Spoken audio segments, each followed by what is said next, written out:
일어나십시오. 사도행전 1장 1절부터 3절까지입니다.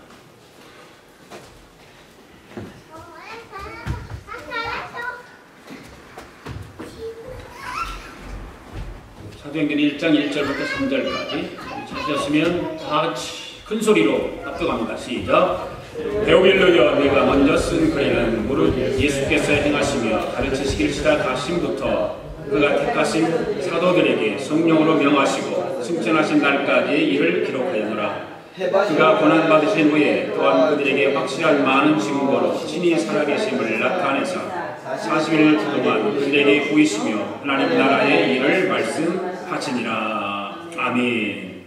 앉으십시오. 주의 사랑으로 사랑합니다. 함께 오늘도 은혜 받기를 원합니다. 인사하십시오.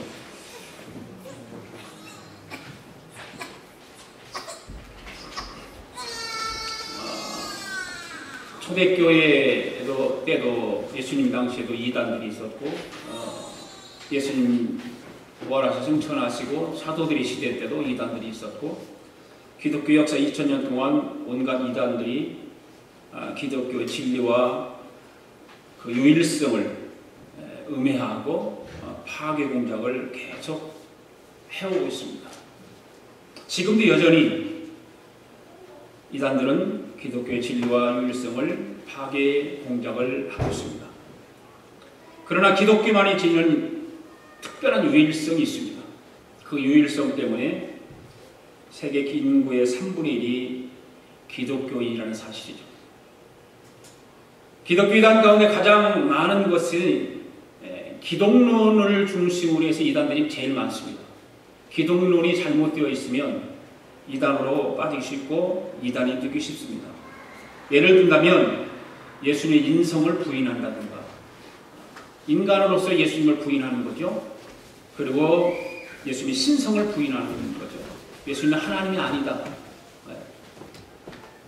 그리고 동정녀 탄생을 부인하는 이단도 있고 예수님의 부활을 부인하는 이단들도 있습니다. 기독론이 잘못되면 이단이 됩니다. 그래서 이런 것들을 다 부인하는 것이, 인성도 부인하고 신성도 부인하고 부활도 부인하고 동정녀 탄생도 부인하는 것이죠. 요즘은 종교다원주의자들이 참 많습니다. 기독교 안에도 목사들 가운데도 종교다원주의를 외치는 목사들이 있습니다. 참 안타까운 일인 것입니다. 그래, 다른 것을 믿어도 구원이 있다. 심지어 다른 불교나 유교를 통해서도 구원받을 수 있다 라고 외치는 그런 종교다원주의가 요즘은 많이들 있습니다. 그러나 성경은 뭐라고 말하고 있냐면 구원은 오직 예수 그리스도를 통해서만이 이루어진다라고 말하고 있습니다. 종교다원주의를 통해서 다른 종파들에서 구원을 받는 것이 아니라 예수 그리스도를 통해서만이 구원을 받는다고 말씀하고 있습니다. 십자가에 죽으신 예수 그리스도는 다시 살아나셨다는 것을 증인들을 통해서 증거하고 있는 사실. 성경을 보면 그런 증인들을 이야기하고 있고 증인들이 증거하고 있고, 그래서 사도행전은 증인들의 이야기가 기록되어 있는 것입니다. 저는 오늘부터 사도행전의 말씀을 가지고 설교를 하려고 합니다. 사도행전을 한번 연구해보고 사도행전을 우리가 한번 배워보고 사도행전을 통해서 성령의 역사가 어떻게 일어났고 증인들이 어떤 증언을 하고 있는가 다시 한번 우리가 생각하고 말씀을 가까이 하는 그런 시간들이 되기를 원합니다. 사도행전은 초대교회의 교회 확장의 역사를 보여주는 책입니다. 초대교회의 교회 확장의 역사. 그리고 누가복음과 히브리서와 함께 헬라어로 기록된 신약성경 가운데 헬라어 문체를 구사한 신약의 3대 성경 중에 하나가 사도행전입니다. 사도행전이 교회 성장 과정을 기록하면서 성령의 역사를 증인들의 이야기를 통해서 증거하고 있습니다. 그래서 책 제목을 사도행전이라고 하기보다는 성령행전이라고 이야기를 하고 증인들의 이야기라고 붙이는 것이 더 좋다는 의견들도 많이 있습니다. 증인들의 이야기. 왜냐하면 사도행전이라고 이름을 붙였지만 실제로 사도행전에 나오는 인물들은 몇 명 안 되지 않아요. 사도들의 이름이 몇 명 안 돼요. 거기에 대표적으로 베드로, 요한, 야고보, 그 다음에 바울, 네 사람 이름이 나오는데 그것도 요한과 야고보는 조금 잠깐 나오죠. 그런데 거의 다가 이따가 말씀을 드리지만 베드로 사역과 바울의 사역이 전체 사도행전에 기록되어 있습니다. 사도행전은 신약 성경 가운데 가장 행동적인 성향이 짙은 성경이에요. 행동적이죠.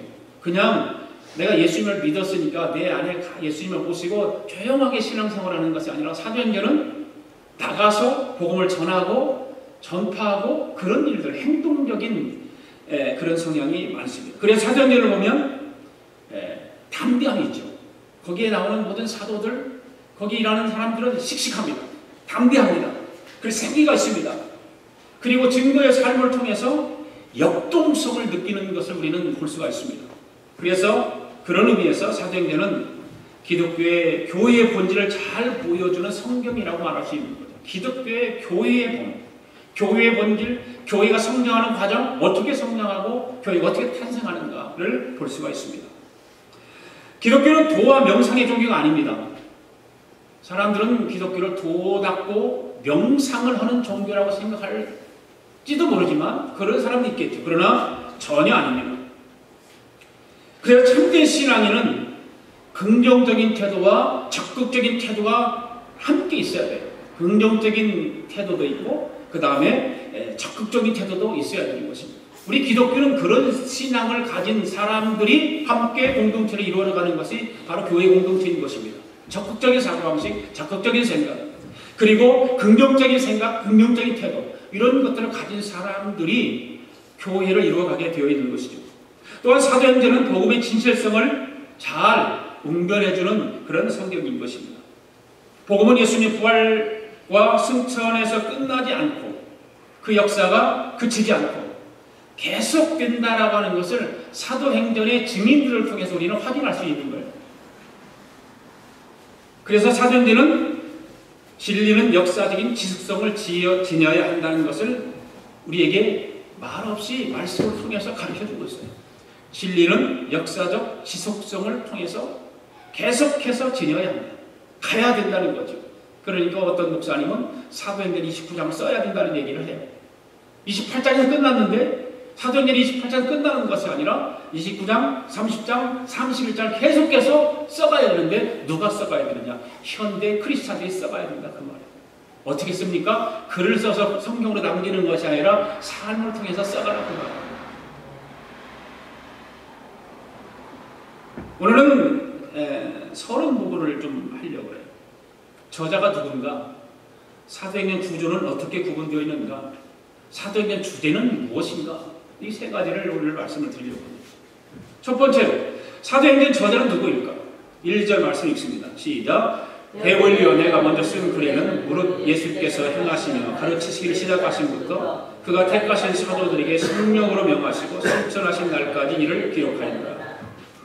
이 말씀 가운데 내가라고 하는 말이에요. 내가. 누군가가 있어요. 내가는 누구를 가리키는 걸까요? 누가 하니까 옛날에 나 어렸을 때 돈 주고 사 먹던 누가가 생각나요. 참 맛있거든요. 그 먹다가 이빨에 붙어가지고 막 그거 띄려고 그러고 그 누가가 아니라 사람 이름이 누가입니다. 바로 사도행전을 쓴 사람이 누가라 그 말입니다. 그럼 먼저 쓴 글은 어떠한 글을 말하고 있을까? 거기 보니까 대본리여 내가 먼저 쓴 글에는 그래요. 먼저 쓴 글에는 무슨 말일까? 바로 누가복음을 이야기하는 것입니다. 누가복음을 먼저 쓰고 그러니까 누가복음과 사도행전은 누가 썼습니까? 바로 누가가 썼다 그 말이에요. 왜 누가입니까? 사도행전에서는 저자가 누가라고 명시되지 않았지만 누가라는 사실에 의심이 여지가 없어요. 왜? 누가복음 1장 1절에 4절 말씀을 보면 알 수 있어요. 같이 한번 읽습니다. 시작.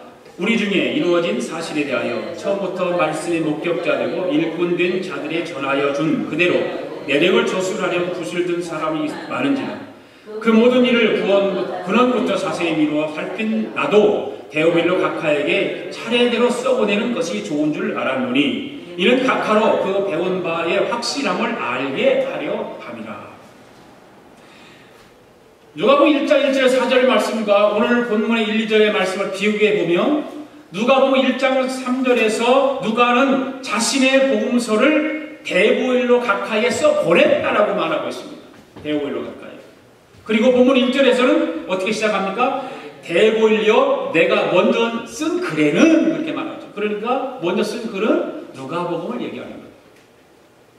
누가복음의 사도행전이 그래서 누가복음 후편이라고 말할 수 있는 것입니다. 그래서 사도행전의 저자는 확실하게 누가라고 하는 사람이 쓴 거예요. 누가가. 그렇다면 이 말씀 가운데 나오는 데오빌로는 누굴까? 데오빌로. 전에 내려오는 이야기입니다. 그 전에 내려오는 이야기 가운데 데오빌로는 로마의 고관입니다. 그런데 예수님을 영접하고 그 나라의 도미틸라와 함께 독실한 신앙생활을 하다가 AD 96년에 도미시안 황제 때 순교당한 사람입니다. 이 데오빌로의 뜻은 하나님의 사랑이라는 뜻을 가지고 있어요. 데오빌로와 이름의 뜻, 하나님의 사랑. 그 이름의 뜻만 보아도 데오빌로는 분명히 예수님을 믿은 사람이에요. 누가가 각하라고 하는 호칭을 쓴 것을 보면 또 그 복음에 관심을 가진 대단한 유력한 어떤 정치가 있을 것이다. 각하라고 하는 말을 이렇게 또 써는 것을 보면 그보다 더 높은 위치에 있는 사람이었을 거다라고 생각을 합니다. 그 정도밖에 데오빌로라는 사람에 대해서는 그 정도밖에 알 길이 없어요. 그럼 누가는 누구일까? 예수님의 제자 가운데 누가는 누구일까? 누가는 누구입니까? 누가의 직업은 무엇일까요? 의사입니다. 의사. 바울이 2차 전도 여행을 할 때 바울을 만나가지고 바울을 따라가게 됩니다. 그의 지속적으로 사도 바울의 사역을 돕는 일을 하죠. 그러면서 성경을 기록하게 되는 것이죠. 사도 바울이 몸이 약한 사람입니다. 똑똑하고 잘났고 그랬는데 몸이 약해요. 백내장으로 고생했다는 말도 있고 또 눈이 안 좋았고 또 간질병도 있었고 뭐 그런 전례들이 있어요. 이야기들이. 그러니까 그런 건강치 못한 바울을 도와서 의사인 누가가 그 바울의 사역을 많이 도왔던 거예요. 책임졌던 것은 무엇일까? 바울의 건강이죠. 의사니까. 따라다니면서 바울의 사역을 도우면서 몸을 치료해주고 또 잘 관리해주고 그런 일을 했던 사람입니다. 하나님은 아무리 능력이 탁월한 사람이라도 그에게 모든 것을 다 주지는 않죠. 그렇잖아요? 모든 걸 다 주지, 아무리 능력자라도 모든 걸 다 주지 않아요. 사람에게는 누구나 부족한 부분이 있습니다. 다 부족한 부분이 있습니다. 그런데 그 부족한 부분을 주위의 사람들을 통해서 이렇게 협조받게 된다 그 말이에요. 바로 우리가 함께 교회를 이루어가는 일에 있어서 다 잘하지 못하잖아요. 제가 뭐 다 잘합니까? 잘하지 못하잖아요. 여러분들이 잘합니까? 다 잘합니까? 그러지 못하잖아요. 그리고 서로가 서로를 부족한 부분을 채워서 동역하면서 하나님께 세우신 교회를 이뤄가는 것입니다. 그래서 우리는 우리 주변에 있는 사람들을 소중하게 여길 줄 알아요. 그래야 성공적인 삶을 살 수가 있습니다. 바울 될 수 있었던 가장 큰 이유는 주위에 바울을 도왔던 바나바라든지 누가라든지 이런 신라라든지 이런 동역자들이 있었기 때문이라는 거죠. 바울 서신을 보면 바울을 도왔던 사람들 더 많이 있죠. 엄청나게 많이 있어요. 그 많은 동역자들을 통해서 바울은 사역을 온전하게 이룰 수 있었던 것입니다. 그것이 바로 바울이 이 사도행전의 저자에 대해서 그 앞부분에 나오는 데오빌로나 그런 부분에 대해서 우리가 알아볼 수 있습니다. 그 다음에 사도행전의 두 번째 구조를 한번 살펴보겠습니다. 사도행전 구조. 뭐 이거는 뭐 길지는 않으니까. 사도행전 두 부분으로 나눌 수 있어요. 두 부분으로. 1장부터 12장은 팔레스타인 지역에서 교회 성장을 다룬 부분이에요. 팔레스타인 지역에서. 팔레스타인 그 예루살렘 중심으로 해서 유대인들 중심으로 교회 성장을 다룬 부분이고, 후반 부분은 13장부터 28장까지는 교회 확장입니다. 확장. 교회가 세워지고 예루살렘 중심으로 해서 교회가 세워지는 교회 확장이 다룬 부분입니다. 그래서 전반부에는 유대인들을 상대로 누가 사역을 했냐면 베드로가 사역을 하죠. 그래서 계속 베드로는 유대인들을 향해서 외치는 거예요. 뭘 외칩니까? 회개하라. 너희들이 예수님을 부정하고 예수를 믿지 않는데 예수를 믿어라.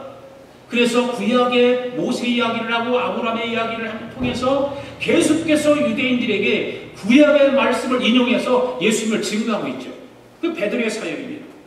그리고 후반부에는 누가 주역을 이루고 있습니까? 바로 사도 바울이죠.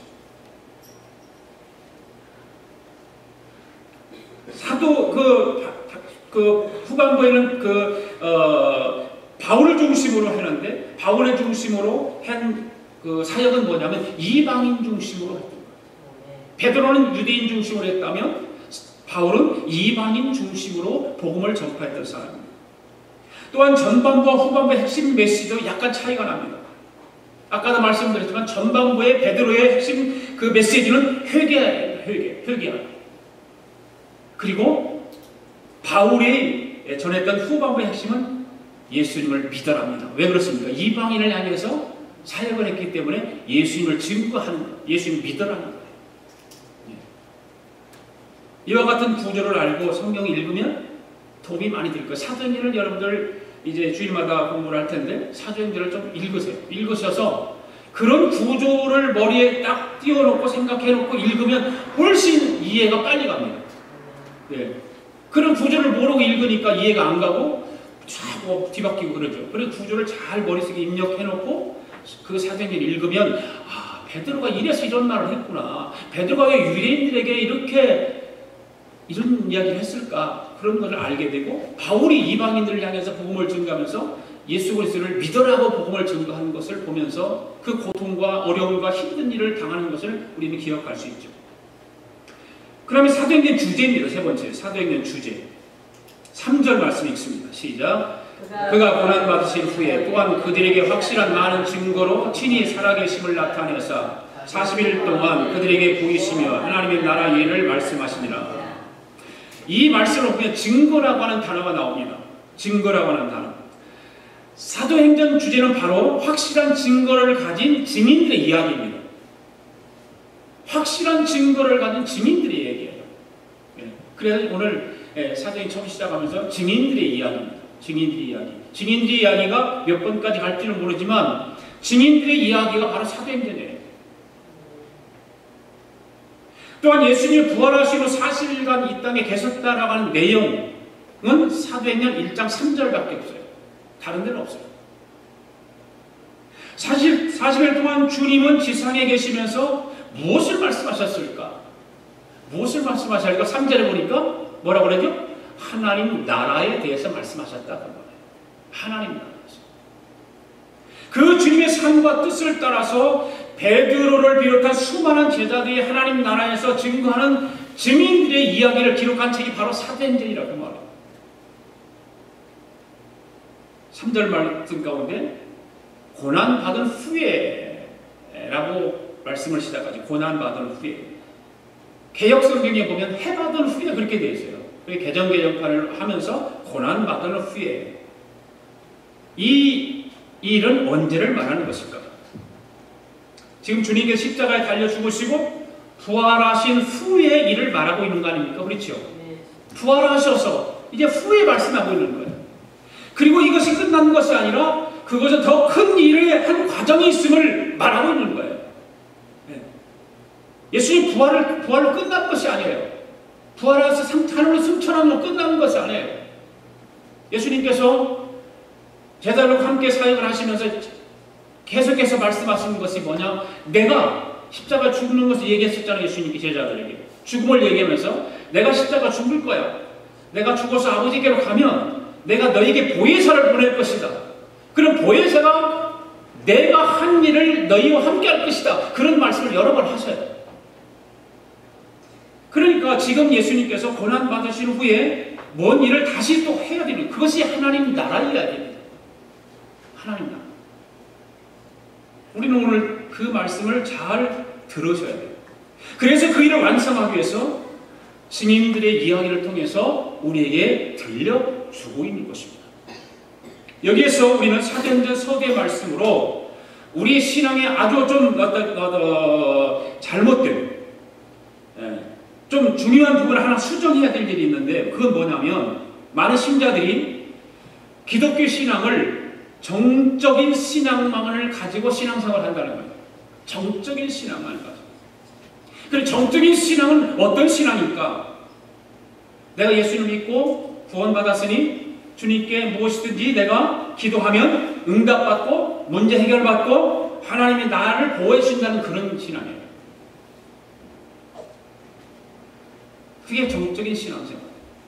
그러나 사도행전에서 신앙에 관한 중요한 내용들을 설명해 나가는 시각이 어떤 시각이냐면, 나가 예수 믿고 하나님의 자녀가 되었으니까 내가 필요한 것, 모든 위기와 곤란, 하나님께 도움을 청하며 응답받는 것이다라고 하는 이야기가 아니라, 사도행전에 나오는 신앙 어떤 신앙이냐? 하나님이 계시고 하나님 우리를 만들고 우리를 사랑하시고 하나님 어떤 목적을 가지고 있다라고 하는 것을 말하고 있는 거예요. 이 일의 궁극적인 목적 중에 하나가 우리를 주에서 꺼내서 영원히 복을 받게 해주셨는데, 그 복을 받는 것을 끝나는 것이 아니라 그렇게 하기 위해서 완성해 나가는 일에 하나님께서 우리를 동역자로 부르셨다는 거예요. 그래서 사람들은 그런 정적인 신앙생활에 머물러서 우리는 하나님 앞에 하나님 내 걸 뭘 채워주세요, 하나님 뭐 주세요, 하나님 필요합니다, 이것만 가지고 있다는 얘기죠. 하나님은 그거 아니에요. 우리를 그렇게 부르신 게 아니에요. 하나님은 지금도 예수님께서 부활하셔서 제자들과 함께 이야기하는 것이 뭐냐면, 해받으신 후에 나타나셔서 하나님의 일을 40일 동안 증거한 거예요. 40일 동안 다니면서 제자들과 함께. 너희들이 지금 내가 없다고 해서 그 자리에 머물러 있지 말고 두려워하지 말고, 너희들에게 보혜사 성령이 임하는데 그 성령이 임하면 내가 한 일보다 더 크게 할 수 있다라고 말하고 있거든요.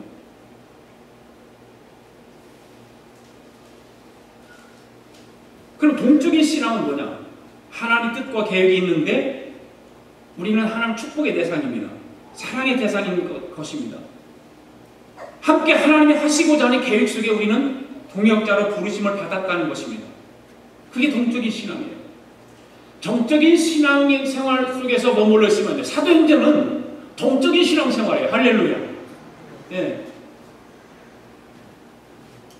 그래서 인생의 목표, 방법과 필요가 내 필요에 의해서 결정되는 것이 아니라 하나님의 뜻에 의해서 결정된다는 것입니다. 할렐루야. 거기에 맞게 우리는 신앙생활을 해요. 그것이 변화예요. 그것이 내가 예수 믿고 변화되는 삶입니다. 하나님의 뜻이 여기 있는데 그 내 뜻은 이쪽에 있다고요. 그러면 우리는 내 뜻을 따라가려고 자꾸 하나님을 여기서 끌어들일게요. 하나님 내 뜻을 이루기 위해서 나 도와주세요. 계속해서 하나님 뜻은 무시해버리고. 사도행전은 그걸 말하는 거 아니에요. 사도행전은요, 하나님의 뜻이 여기 있는데 내 뜻이 하나님의 뜻을 따라가는 거죠. 내 뜻을 꺾어버리고 하나님이 원하시는, 하나님이 일하시고자 하는 그것을 따라가는 것이 사도행전적 신앙생활이에요. 3절을 다시 보십시오. 그가 고난받은 후에 또한 그들에게 확실한 많은 증거로 확실히 살아계심을 나타내사 40일 동안 그에게 보이시고 하나님 나라 일을 말씀하시니라. 이 말씀을 잘 보시면 고난받으신 후에 또한 저에게 확실히 많은 증거로 친히 나타내신다고 했습니다. 그러니까 예수 그리스도께서 부활하심을 증거하시는데, 그러니까 부활하셨다는 것을 무엇의 근거로 삼으시며 무엇에 대한 증거로 삼느냐면 하나님의 나라의 일을 말씀하기 위해서 그걸 동원하는 거예요. 고난받은 것도 부활하는 것도 동원시켜서 말씀하는 거예요. 하나님의 일을 하기 위해서. 주님의 죽으심과 십자가의 부활이 하나님의 나라의 완성이라고 하는 중요한 부분일지언정 그것이 전부 다가 아니다라는 거죠. 물론 예수 그리스도의 십자가의 사역은 모든 죄인들이 예수 그리스도의 믿음으로 구원받습니다. 그 구원에 대해서는 완성입니다. 완성이에요.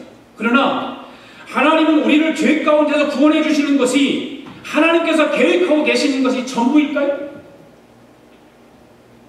구원받았으니까 그것이 하나님의 계획의 전부일까요? 구원받았으면 하나님이 정말 원하시는 뜻이 있는데 그럼 그 뜻을 따라가야 되는 거죠. 그 뜻을 이뤄가는 거예요. 그것이 신앙이에요. 그게 크리스찬이에요. 오늘 우리가 사도행전을 공부하면서 함께 생각해 보기를 원합니다. 저는 구원의 전부가 아니라 아직 남아있는 일들이 있다라고 생각합니다. 구원받았으니까 구원의 전부로 여기 머물러 있으면 안 된다는 거죠. 해야 될 일이 있고 하나님이 원하시는 것이 있고 그래서 주님도 부활하셔서 40일 동안 제자들과 함께 하나님의 나라에 대해서 이야기해 준 거예요. 부활했으면 그냥 끝이죠. 뭘 얘기를 합니까? 그걸로 끝난다면? 부활로 끝났다면? 40일 동안 머물면서 제자들에게 하나님의 나라에 대해서 계속해서 이야기하신 거예요.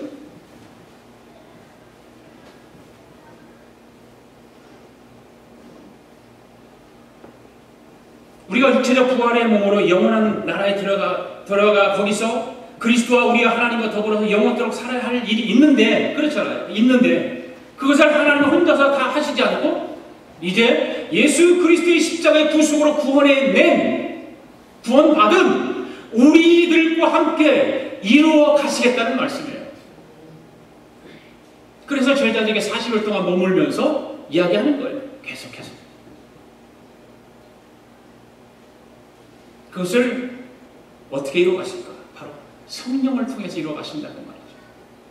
성령을 통해서. 성령이 너에게 임하시면, 사도행전 2장에서 말씀하시죠. 성령이 너에게 임하시면 너희가 권능을 받고 예루살렘과 유대와 사마리아와 땅끝까지 이르러 내 증인이 된다. 그렇게 말씀하죠. 성령을 통해서 이루어 가신다는 거죠. 그래서 하나님은 하나님의 나라를 지금 완성하고 계시고 그 나라에 우리를 부르신 것과 같이 더 많은 사람들을 부르기가 있다는 사실이에요. 우리만 부르는 것을 멈춰 있는 것이 아니라 더 많은 사람들을 우리로 하여금 부르게 하신다는 거예요. 그게 하나님의 사역이고 동역이고 함께 하는 것입니다. 그 일을 우리에게 맡기신 것입니다. 할렐루야. 너희가 성령을 받으면 거기서 전도해서 자리를 채우라는 거예요. 사도행전이 핵심적인 내용이 그거예요. 너희들이 성령이 받았으면 그 자리에 머물러 있지 말라는 거죠. 가라는. 하나님 우리에게 하나님의 나라를 만들어 가기를 원하십니다. 아멘. 그냥 머물러 있는 것이 아니라 원하시는 것이 있는데 하나님의 나라를 이루어가기를 원해요. 하나님의 나라를 완성해 나가기를 원하시는 것이 하나님의 뜻이에요. 우리는 부족한 사람들, 실력도 별로 없는 사람들. 그런데 그럼에도 불구하고 하나님은 우리를 초대해 주신다는 거죠. 우리를 불러주신다는 거죠. 믿습니까? 네. 왜 성경은 그토록 많은 역사를 기록하는 것일까? 성경은 거의 모두가 역사서입니다. 신약도 복음서는 예수 그리스도의 생애를 쓴 전기면서 일종의 역사서입니다. 사도행전 역사서이고 요한계시록이 미래에 관한 역사이고 이것이 무엇을 말하고 있는 것일까? 바로 하나님이 지금도 일하고 계시다 그 말이에요. 하나님은 지금도 일하고 계십니다. 하나님은 목표를 가지고 그 목표를 이루기 위해서 추진하고 계세요. 그 추진하는 일에 우리를 끌어들여서 구원받은 자께 너희들이 나와 함께 동역하자는 거예요. 사도행전의 기록을 보면 베드로가 그렇게 멋지게 등장합니다. 근데 그 다음엔 어떻게 됐는지 그의 끝이 그렇게 자세하게 설명되지 않아요. 바울도 역시 마찬가지예요. 바울은 가는 곳곳마다 사람들을 회개시키고 사람들과 논쟁을 벌이고 뭐 잠자다 떨어져 죽은 청년을 살려놓고 뱀에 물렸는데 죽지 않고 복음을 전하다가도 잡혀갔다가 그러다가 사도행전 28장 30절을 보면 끝이 어떻게 나는가? 한번 읽어볼까요? 시작. 바울이 온 이태를 자기 새 집에 유하며 자기에게 오는 사람을 다 영접하고 담대히 하나님 나라를 전파하여 주 예수 그리스도께 관한 것을 가르치되 그만한 사람이 없었더라. 이게 사도행전 끝이에요. 네. 엄청나게 시작은 엄청나게 시작을 했습니다. 그런데 그 엄청나게 시작된 사도행전이 바로 이렇게 끝나요. 마가의 다락방의 성령 강림으로 인해서 엄청난 그 장면들이 이렇게 끝나는 거예요. 우리식으로 보면 용두삼위 시리즈 끝나버리는 거죠. 왜 그럴까? 왜 그럴까? 곰곰이 생각해보세요. 왜 그럴까, 여러분? 사도행전에서는 그리려고 하는 것은 베드로가 아니에요. 제일 대표적인 베드로와 바울이 나오지만 베드로가 아니고 바울도 아니고 스데반도 아닙니다. 하나님께서 만드신 어떤 거대한 작품의 일부분을 조명하는 중에 어느 한 부분을 보이면서 그 일에 쓰임받는 증인들을 그 장면에 비춘 것에 불과한 거예요. 그 증인들을 불러서 사용한 것 뿐이라 그 말이죠. 베드로를 추적하고 바울을 추적하자는 이야기가 아니잖아요. 그렇죠? 그것은 하나님 어떻게 그 나라를 만드시고 그 나라에 우리를 복된 시민으로 부르시기 위해서라 그 말이에요. 하나님의 나라의 일을 위해서 우리를 부르시고 우리를 복된 시민으로 부르셔서 우리를 사용하시기 위해서인 것입니다. 그래서 예수 그리스도를 보내시고 십자가에 죽게 하시고 부활하게 하신 것입니다. 할렐루야. 하나님이 그렇게 해서 불러들인 그의 백성과 함께 그 나라를 확장해 나가기를 원하시는 거예요. 그래서 사도행전 29장이 필요하다는 거예요. 그래서 부르신 자들로 하여금 하나님의 일에 동참하게 하여서 더 넓고 더 크고 완전한 하나님의 나라를 키워가고 있느냐를 보이는 것입니다. 할렐루야. 이 엄청난 일들을 우리는 그냥 구원 받았으니까 그냥 그 자리에 안주해버리고 신앙생활 하려고 있단 말이에요. 그런데 사도행전을 우리가 공부하면 그것이 아니란 말이죠. 그게 안주할 일이 아니라 하나님이 해야 될 일을 우리는 하지 않고 있다는 거예요. 그냥 구원받은 자로서 그냥 만족하고 살아가는 거예요.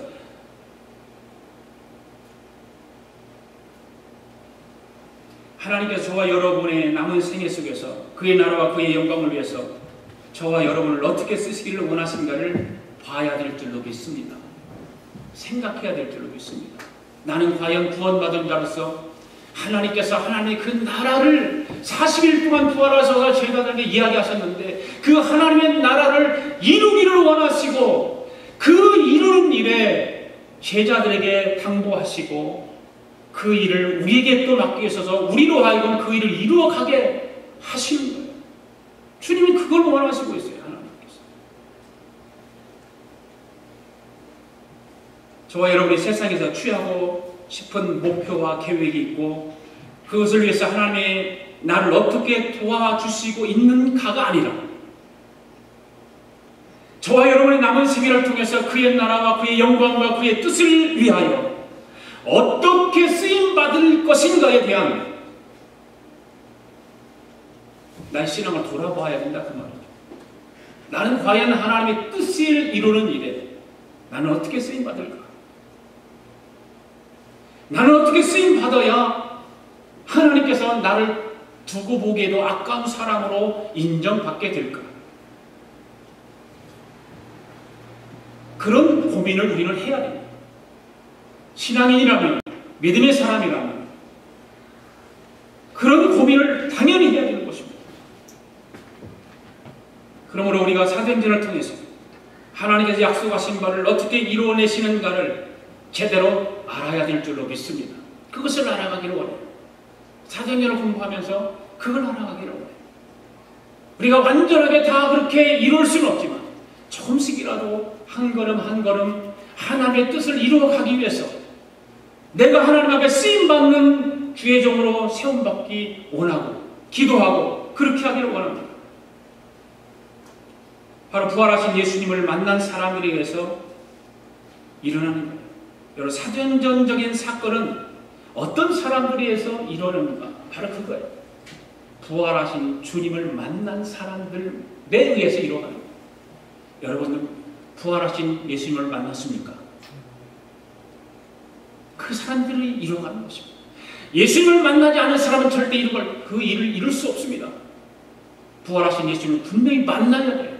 예수님을 만나지 않으면 이 사도행전적인 신앙생활, 사도행전적인 그 교회를 이루어갈 수가 없다고 말해요. 세상에는 수많은 크리스찬들이 있고 교회 다니는 사람이 있지만 정말 예수님을 만나고 다니는 사람들이 있는가 하면 예수님을 만나보지 못하고 다니는 사람이 얼마나 많은지 몰라요. 그런 사람들에 의해서는 하나님의 나라를 이룰 수가 없습니다. 성경은 분명하게 우리에게 말씀하고 있어요. 예수님을 만난 사람들의 사도행전을 보면 예수님을 만난 사람들만이, 부활하신 예수님을 만난 사람들만이 하나님의 나라를 함께 이루어 갈 수 있다는 사실입니다. 우리는 주일마다 그러한 일들을 사도행전을 통해서 알아갈 것입니다. 함께 공부할 것입니다. 성령님의 역사가 어떻게 역사하는가를 우리는 알아갈 것입니다. 가능하면 이를 위해서 함께 기도하시면서 여러분의 사도행전을 집에서 좀 읽으시기를 바랍니다. 그래서 함께 공부하는 데 도움이 되고 우리 함께 기도하고 그렇게 해서 하나님께 쓰임받는 저와 여러분 되기를 바랍니다. 기도하겠습니다. 하나님 아버지 감사합니다.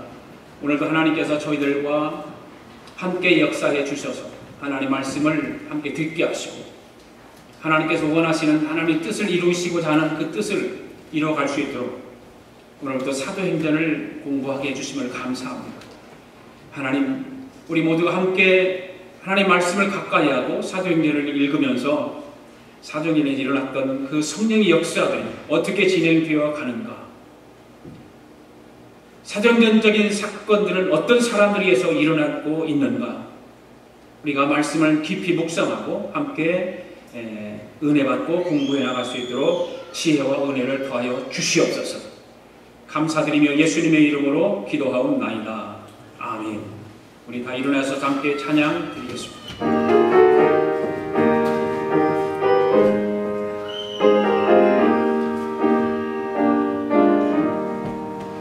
예수가 함께 계시니 시험이 오나 겁내 기쁨의 근원 되신 예수를 위해 삽시다.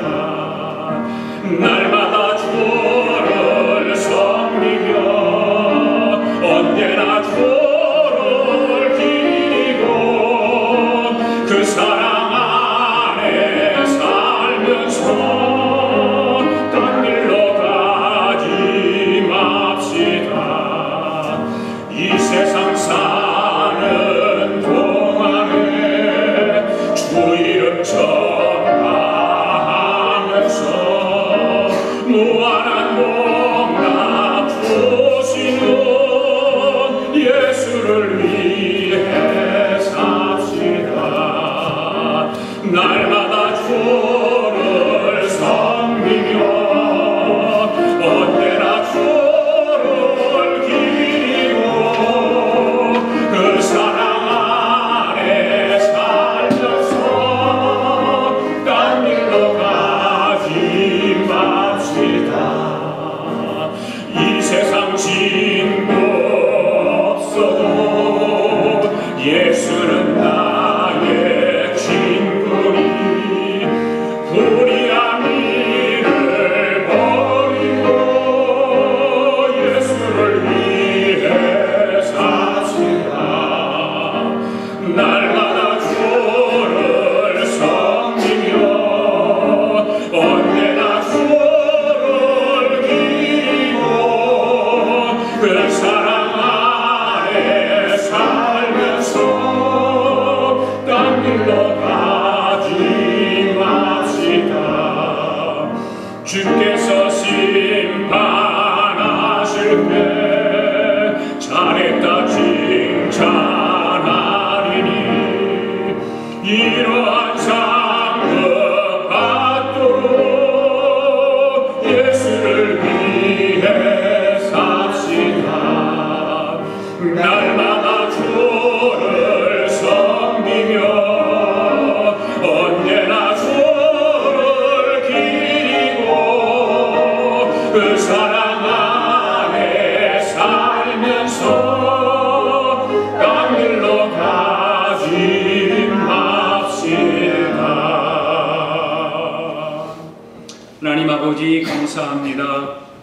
오늘도 주께서 우리에게 큰 은혜 베풀어 주시고 또 하나님 앞에 나와 귀한 예물을 주님 앞에 봉헌에 올릴 수 있도록 은혜 베풀어 주시면 감사합니다. 이 시간 사랑하는 성도들이 귀한 예물을 주님 앞에 봉헌에 올렸습니다. 소득의 10분의 1, 11조 예물을 구별하여 올려드렸습니다. 감사 예물을 드렸습니다. 선교 예물을 드렸습니다. 1,000번째 예물을 올려드렸습니다. 마음의 소원을 물질에 담아 올려드렸습니다. 오 주님, 예물을 기억하시고 받으시고 축복하여 주시옵소서. 하늘의 신령한 복을 허락해 주시고 이 땅의 기름진 복을 허락해 주셔서 우리가 신앙생활 할 때도 정말로 풍성하게 또 이 땅에 생명을 가지고 살아가는 일에도 풍성하게 살아 주님이 기뻐하시는 하나님 뜻을 이루는 일에 우리가 합당하게 쓰임받는 종들이 될 수 있도록 은혜를 베풀어 주시옵소서. 하나님의 교회가 선교하는 일에 더 많이 정말로 보내는 선교사의 일을 감당하게 하시고 더 많이 기도하고 더 많이 후원하는 그런 교회가 될 수 있도록 성령님께서 강하게 붙잡아 주시옵소서. 지금은 우리 주 예수 그리스도의 은혜와 하나님 아버지의 극진하신 사랑과 성령님의 감동감화 충만하신 역사가 오늘도 증인들의 이야기를 통해서 우리 또한 그 증인의 역할을 감당할 수 있도록 말씀을 듣게 하시고 도전받게 하시고 깨닫게 하시고 은혜 뵙게 하고 이제 그 삶으로 살아가기로 다짐하고 돌아가는 사랑하는 성도들 머리머리 우애와 성도들의 가정과 직장과 경영하는 기업 우애와 우리가 살고 있는 이비합중국과 하나밖에 없는 우리 조국 우애와 주의 이름으로 모이는 교회의 우애 지금으로부터 영원토록 함께 하시기를 예수님의 이름으로 축원하옵나이다. 아멘.